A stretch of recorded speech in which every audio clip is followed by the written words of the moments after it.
What's going on, guys? Big Mike, the 717 Outlaw here with you today.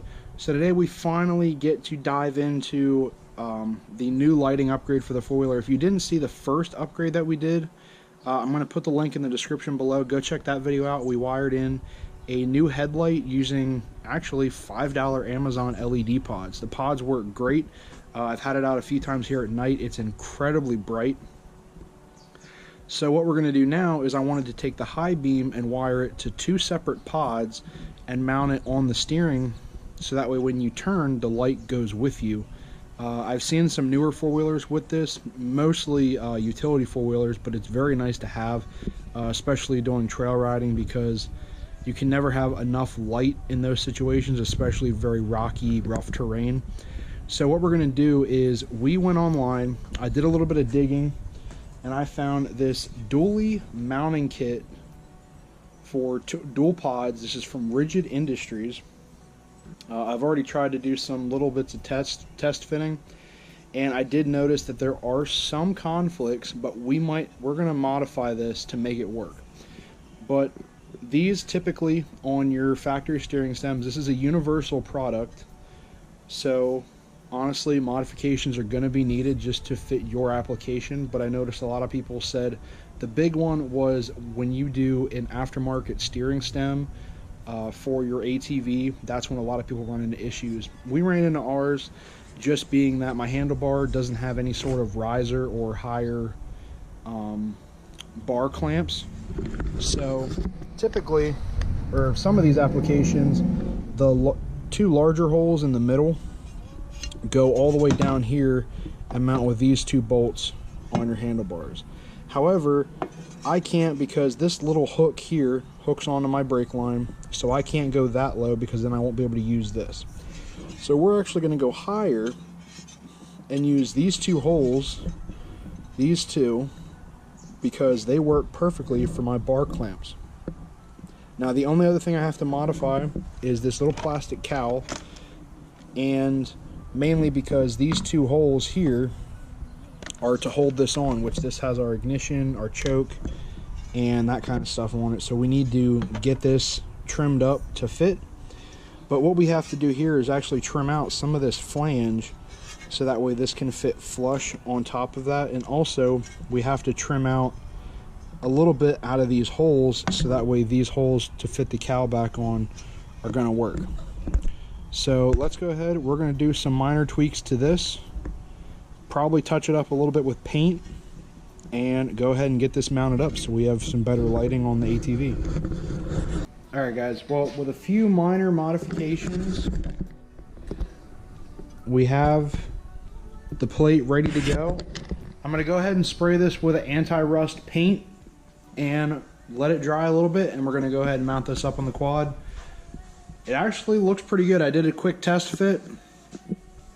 Now the next thing after that then to trim is going to be that plastic cowl that has our ignition, reverse light, neutral light, things like that. But once we get that done, she's going to be ready to go. We can start wiring up the new lights.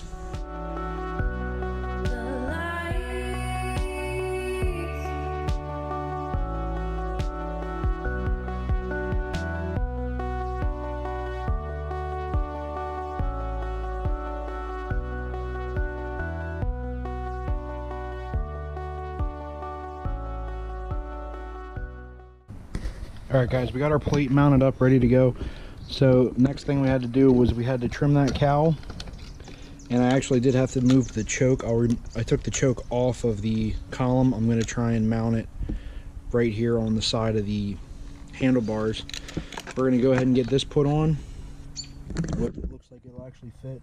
My trim job wasn't exactly as clean as I had hoped, but we can get this mounted up and then we can start putting the lights on. Alright, we're mounted up. I actually managed to reuse the choke area. I just had to shift the choke away from this a little bit, tighten it back up. Everything works good. So let's go ahead and mount these lights up, and then we can start wiring. We have the three wires. These are for the headlights. The other light that we have was actually wired in a different way, but these are the three wires. So one's ground, one's your high beam, and one's your low beam. we're going to go ahead. We have this test light grounded to the motor, and we have the high beam switch turned on, so we just have to find out which one of these is our high beam. So it's not the green wire, it is our blue wire. Okay, so what we're going to do, just to test too, let's turn the low beam. So blue is high beam, white is our low beam, so our green is our ground, white or blue is high. So we're gonna go ahead, let's see, so yeah, we got low beam, flip it to high beam, and then we got our blue. All right, so what we're gonna do is we're gonna use our green as our negative. We're gonna go ahead and hook up an actual plug. That way we can disconnect this mount if we ever have to get rid of it, or if we have to make any modifications. So we're going to only be wiring into these two wires.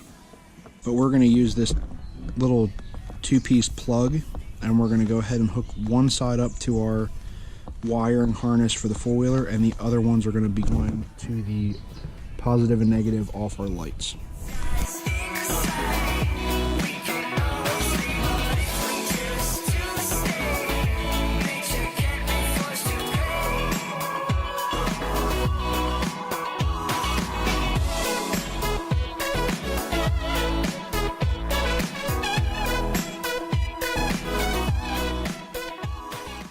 Alright, so now that we have everything soldered and wired up ready to go, all we have to do is go ahead, plug these two in, and it's time to test.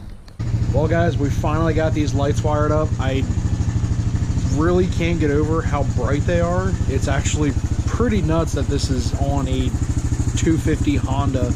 So we have the lights, we have the quad running. So here's our standard light. That was the light that we put on a few weeks ago, just the LED replacement. And now here is the new high beams. And the thing that, like I said, that is nice about this is now that I have the high beams mounted to the steering,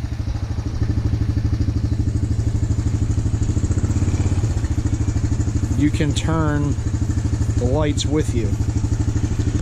So I think we have just the right amount of light for this four-wheeler. Now we will get to test this even further when we head up to camp. We're actually going to be going up in a few weeks, and we'll be doing a full test on driving this up through the mountains and testing it on the trails. There is one minor hitch that I ran into with this, which I'm going to just switch up here later, is I noticed that because of running this plate, my throttle cable is a little bit tighter than what it used to be. So if I turn all the way to the right, my RPMs come up just a little bit. So I have to change that up so that way it doesn't do that while we're turning very tightly, because that could cause problems. But then again, it's not really anything for me to really lose sleep over. But overall, this turned out to be a great project. This thing is insane, and